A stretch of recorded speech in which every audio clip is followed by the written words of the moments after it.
ప్రకృతి ప్రేమికులుగా ఇక్కడికి విచ్చేసిన మీ అందరికీ నా నమస్కారం. ఈరోజు మాట పాట ఉన్నట్టుంది ఇక్కడ బాగా, అందుకే ప్రకృతి కూడా పరామర్శించి మనం భోజనం చేసేటప్పుడు చల్లగా ఉండేలా దీవించినట్టుంది. అందుకే చాలా అద్భుతంగా ఈ కార్యక్రమాన్ని ఇక్కడ నిర్వహిస్తున్నారు. ఇక్కడ ప్రకృతి ఆరోగ్యం అని చెప్తున్నారు. అసలు ప్రకృతిని మనం రక్షిస్తున్నామా అని ఆలోచిస్తే ఇంట్లో 4 వ్యక్తులు ఉంటే 4 వెహికల్స్ ఉంటున్నాయి. ఇంకెక్కడ రక్షిస్తాము? అలాగే ఇది ఉస్మానియా యూనివర్సిటీ. ఇక్కడి నుంచి స్టూడెంట్స్ గేట్ దగ్గరికి వెళ్దాము అని అనుకుంటే, అరే బాబా ఒక్కసారి నన్ను అక్కడ డ్రాప్ చేసేవాడు అంటే ఇక్కడి నుంచి అక్కడ నడవడానికి నడిచి వెళ్ళిపోవచ్చు, కానీ లేదు ఒక్కసారి నన్ను డ్రాప్ చేయాలి అంటే ఆ వెహికల్ వెళ్తూ ఉంటే ఎంత మన ప్రకృతిని మేము ఏం రక్షిస్తున్నాం. అలాగే ఒక 3 అంతస్తులు 2 అంతస్తులు పైకి వెళ్ళండి రా అంటే లేదు, లిఫ్ట్ ఇచ్చేస్తారు. అలాగే 4 ఇంట్లో ఉంటే 4 రూమ్స్ లో కూడా ఏసీలు ఉంటాయి. చిన్న అంటే ప్రకృతిలో నడవడానికి ఇష్టపడిన స్లిప్పర్స్ విడిచి నడుస్తున్నారా? లేదు. ఇంకెక్కడ ఉంటుంది ప్రకృతిలో మనం ముందుకు తీసుకెళ్ళాలంటే? Good morning everybody. అంటే ఎంతమంది గుడ్ మార్నింగ్ చెప్పాలనుకున్నారు? మాక్సిమం చాలా మంది గుడ్ మార్నింగ్ చెప్పాలనుకున్నారు కదా. సో కాబట్టి మనం వినటం లేదు, అందుకే ప్రకృతి కూడా మోగునవ్వు పడుతుంది. ఎందుకంటే ఎర్లీ మార్నింగ్ మనం నడిచి వెళ్తూ ఉంటే మన మైండ్ బాడీ చాలా కూల్ అయిపోతుంది. అలా కూల్ అయిన కాసేపటికి పక్షులు కిలకల రావాలు వినిపిస్తాయి, కానీ ఇప్పుడు వినిపిస్తున్నాయా? మనం వెళ్తున్నాం కానీ పక్కన ఏముంటుంది, ఎదురుగా ఏముంటుంది? సెల్ ఫోనే. అంటే రేడియేషన్ బాగా మనం బయటికి వదిలేస్తున్నాం. కాబట్టి ఇక్కడ ప్రకృతిని మనం రక్షిస్తున్నాం అంటే ఏమీ లేదు. ఎందుకో చెప్తున్నానంటే, బెంగళూరు నుంచి అంటే శ్రీకాకుళం అడిషనల్ కమిషనర్గా చేసిన ఒక ఆయన రిటైర్ అయిపోయి బెంగళూరు వెళ్ళిపోయారు. వాళ్ళ అబ్బాయి అమ్మాయి అక్కడ ఉంటే పాపం డాక్టర్స్ అందరి దగ్గరికి తిప్పారు, కానీ ఆయన డిప్రెషన్లోకి వెళ్ళిపోయి అసలు ఎవరితోనూ మాట్లాడలేని స్టేజ్లోకి వెళ్ళిపోతే ఒక 2-3 ఇయర్స్ డాక్టర్స్ దగ్గర తిప్పారు, కానీ తగ్గల. ఒకసారి వాళ్ళ పాప నా గురించి తెలిసి నా దగ్గరికి తీసుకొచ్చింది, హైదరాబాద్ తీసుకొచ్చింది. నేను అంతా అబ్జర్వ్ చేసిన తర్వాత, మీరు ఏమనుకోవద్దు, శ్రీకాకుళం తీసుకెళ్ళి అక్కడ వదిలేసేయండి మీ ఫాదర్ని అంటే, అదేంటి మేడం మేము అక్కడ ఇల్లు అమ్మేసుకున్నాము అన్నారు.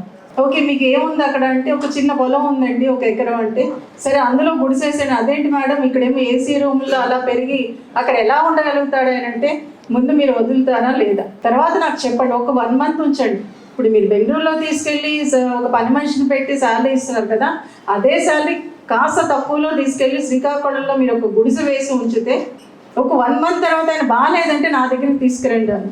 ఇంక వాళ్ళు ఏం ఫస్ట్లో కాస్త వాళ్ళ అబ్బాయి అయితే సీరియస్ అయ్యాడు నా మీద. అదేంటి మేడం మీరు అలా చెప్తారంటే, లేదు మీరు ముందు తీసుకెళ్ళండి, నా మీద నమ్మకంతో మీరు ఇక్కడికి వచ్చారు కాబట్టి అంటే. తీసుకెళ్ళిన తర్వాత 1 మంత్ తర్వాత వాళ్ళ పాప నా దగ్గరికి వచ్చి, చాలా థ్యాంక్స్ మేడం ఇప్పుడు మా ఫాదర్ చాలా బాగున్నాడు అంటే. మనం ప్రకృతిని నాశనం చేస్తున్నా కానీ ప్రకృతి మనల్ని ఎప్పుడు రక్షిస్తూనే ఉంది, కానీ అది మర్చిపోతున్నాం. అలాగే ఇంకొక అమ్మాయి ఆడు బాబు చాలా బాగా, ఇద్దరు జాబ్స్ చేస్తున్నారు, కానీ బాబు పాప ఇద్దరు చదవట్లా. ఎప్పుడు ఏసీ రూమ్లో సెల్ ఫోన్ పట్టుకొని కూర్చుంటారు ఆ పిల్లలు ఇద్దరు. ఇండివిజువల్ హౌసే తీసుకొచ్చారు. మేడం మేమేమో పై స్టేజ్లో ఉన్నాము, పిల్లలు అసలు చదవట్లేదు అని. ఓకే అసలు పిల్లలకి ఏమి ఇష్టమో నేను అబ్జర్వ్ చేసినప్పుడు, ఆ పాప డ్రాయింగ్ వేసినప్పుడు మ్యాక్సిమం ప్రకృతికి సంబంధించినవే వేసింది. అప్పుడు నేను చెప్పా, మేడం మీరేమనుకోవద్దు, నా దగ్గర కౌన్సిలింగ్ తీసుకురండి, బట్ మీకు పైన ఖాళీ ఉంది కదా అక్కడ మొక్కలు పెంచండి అన్న. అదేంటి మేడం ఇప్పుడు ఎలా పెంచుతాం మేము మాకు ఆఫీస్ వర్క్స్ ఉంటుంది కష్టం కదా అంటే, ఒక సర్వెంట్ని పెట్టి పిల్లలకి కాస్త అలవాటు చేయండి మేడం అన్న. అందరూ ఎన్నో ట్యూషన్స్ తీసుకెళ్ళమంటున్నారు, అక్కడ వదిలేసి రమ్మంటున్నారు అంటే, ట్యూషన్స్ ఏమి వద్దు దయచేసి, ఆ అమ్మాయి డ్రాయింగ్ మీరు అబ్జర్వ్ చేయండి, ఆ పాప ఏమేసిందో మీరు చూడండి అంటే, వాళ్ళ మదర్ కాస్త ఫస్ట్లో కాస్త ఇబ్బంది పడింది, కానీ నా దగ్గర కౌన్సిలింగ్ తీసుకొస్తున్న క్రమంలో ఒక 2 డేస్ తర్వాత, లేదు మేడం మీరు చెప్తుంటే తను వింటుంది, సరే మీరు ఏం చెప్తే అది చేస్తామంటే, అప్పుడు పైన వాళ్ళకి టాప్లో ఖాళీ ఉంటే అక్కడికి మొక్కలు పెంచడానికి కాస్త పాపని అలవాటు చేయండి అని చెప్పాను. అలా చేసాక ఒక 6 monthsగా అమ్మాయి ఎప్పుడు 0లో ఉండే అమ్మాయి 40%తో పాస్ అయింది. ఎలా పాస్ అయింది? తను ఏం చదవాలా, కానీ ఇక్కడ ఆ మొక్కలు పెంచడంలో కాన్సన్ట్రేషన్. ఇందాక మేడం చెప్పారు లావణ్య గారు, 3 ఎకరాలు ఉంటే 100 ఎకరాలు చేశారు. ఎలా చేశారు మేడం అంటే, ఆ పెంచేటప్పుడు ఆ కాన్సన్ట్రేషన్ కన్నా ఎఫెక్షన్ కన్నా అక్కడ చూపించారు మేడం. చూపించబట్టే 3 ఎకరాలు 100 ఎకరాలే. ఇక్కడ ఈ అమ్మాయి 0 నుంచి 40%కి వచ్చింది. అంటే ఆ మొక్కలు పెంచేటప్పుడు ఆక్సిజన్ కానివ్వండి, ఆ కాన్సన్ట్రేషన్ కానివ్వండి, ఆ ఎఫెక్షన్ కానివ్వండి, అక్కడ మనం చూపిస్తాం. మన ప్రకృతిలోకి వెళ్తున్న కొద్దీ ఎంత హ్యాపీగా అనిపిస్తుంది. మనం కింద నడవడానికి స్లిప్పర్స్ తీసి నడవడానికే ఇష్టపడట్లేదు, ఓకే మెట్లు ఎక్కడానికే ఇష్టపడటం లేదు, నడవడానికి ఇష్టపడటం లేదు. మాట్లాడితే చాలు బస్సు ఎక్కేయటం, బైక్ ఎక్కేయటం, కార్లో వెళ్ళిపోవటం, ఇదే అలవాటు చేస్తున్నాం బాడీకి. కాబట్టి ప్రకృతిని ఎక్కడ రక్షిస్తున్నాం మనం? సో కాబట్టి ప్రకృతిని ఎప్పుడైతే మనం రక్షించామంటే ప్రకృతిని ప్రేమిస్తున్నాం అంటారు. ప్రేమించడం కాదు, ప్రకృతిని నీట్గా ఉంచండి.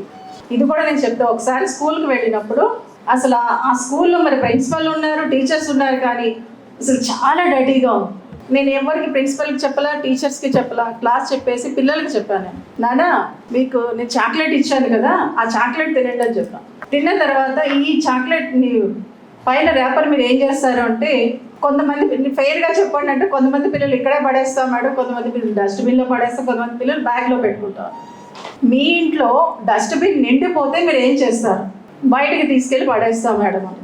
పడేయలేదనుకో అలాగే ఉంచేసరికి ఏమవుతుందంటే కాసేపటికి స్మెల్ వస్తుంది, తర్వాత పురుగులు వచ్చేస్తూ ఉంటే ఆ స్మెల్ భరించలేమో, మనకి జబ్బులు వస్తాయి. సో అలాగే మీ డస్ట్బిన్ నిండిపోతే ఎంతలా మీరు ఆ స్మెల్ భరించలేరో, ఇక్కడ మీ క్లాస్ రూమ్ మీరు అబ్జర్వ్ చేయండి. అసలు ఎంత డర్టీగా ఉంది, ఈ ప్లేస్లో మీరు చదవగలరా? అది మీరు ఆలోచించండి. నేను చెప్పానని కాదంటే 1 month తర్వాత ప్రిన్సిపల్ ఫోన్ చేసి మీరు ఏం చెప్పారో నాకు తెలియదు, కానీ మా క్లాస్ రూమ్స్ అన్నీ చాలా నీట్గా ఉంటున్నాయి మేడం. అంటే పిల్లలకి ఏంటంటే నువ్వు చెయ్యి అని చెప్తూ ఉంటాం, కానీ ఫస్ట్ మనం చేసి చూపించాలండి. మనం ఎప్పుడైతే చేసి చూపించామో అప్పుడు వాళ్ళు దానికి తగిన విధంగా మోల్డ్ అవుతారు. ఎకో ఫ్రెండ్లీ అని ఎవరినంట ఎక్కువగా ఎప్పుడు యూజ్ చేస్తాం ఆ వర్డ్ని? వినాయకుడు. కానీ నేను చూస్తున్నాను వినాయక చవితి స్టార్ట్ అయ్యిందంటే వినాశనమే. అంటే ఒకసారి ఇందిరా పార్క్లో వెళ్తూ ఉంటే ఇలా మా వాళ్ళందరికీ చెప్తుంటే నిన్ను వాయించేస్తారు, నువ్వు చెప్పక దీని మీద ఆర్టికల్ రాయిక అన్నారు. అంటే వినాయకుని మధ్యన వినాశనం వైపు దారితీస్తుందని ఆర్టికల్ రాద్దాం అనుకున్నాడు. వద్దు రాయద్దు, నీ మీద పడతారు అందరూ అంటే ఆగిపోయారు. కానీ నేను చూస్తున్నా, ఎందుకంటే తినేస్తున్నారు, అలా పడేస్తున్నారు. అసలు దేవుడు అంటే ఒక ఇంట్లో కూర్చొని చేసుకునేది. అంటే మా కమలాకర్ గారు మూఢనమ్మకాల మీద చాలా విపరీతంగా ప్రోగ్రామ్స్ చేస్తున్న క్రమంలో అసలు నాకు అనిపించేది, అదే ఇంత బాగా చేస్తున్నారు, కానీ ఆయన మూఢనమ్మకాలు పెంచి పోషిస్తున్నారని చెప్పి ఒక టీవీ అయితే 1 week చూపించింది.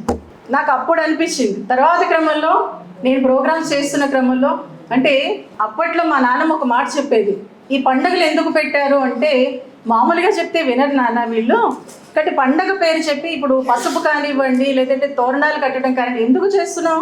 తోరణాలు కట్టామంటే ఆక్సిజన్ వస్తుంది, ప్లస్ పురుగులు రాకుండా ఉండడానికి పసుపు గుమ్మానికి రాస్తాం, లోపలికి పురుగులు రావు. ఓకే, ప్లస్ అలాగే ఇప్పుడు మనం అత్యంత అంటే ప్రపంచం మొత్తం కూడా ఎక్కువగా ఖర్చు పెట్టే దేనికి అనుకుంటున్నారు?